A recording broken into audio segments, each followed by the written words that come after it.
Alrighty, this is Senior Prestige Motorsports. We're back in the dyno room here. We did a short little clip the other day of a fuel log, Teflon tape. Don't use Teflon tape on any of your fuel systems.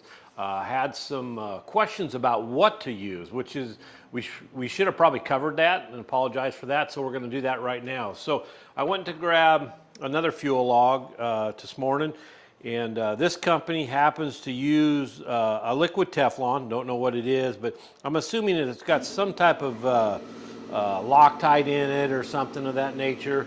And this is not good because I can't even get it out of here. So when we send it out to the customer, I'll be okay here on the dyno, but to say he wants to put a gauge in it, he'll be done. So obviously we do not recommend that, okay? So what we do here is basically we take a little bit of EPL or some type of lubricant and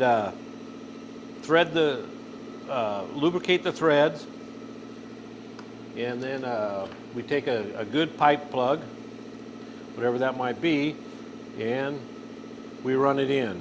And the key is when you're running in, is basically go back and forth with it. So the way pipe threads are designed, they're designed to self-seal by themselves. The key is to have some type of lubricant. It doesn't have to be a liquid Teflon or things of that nature.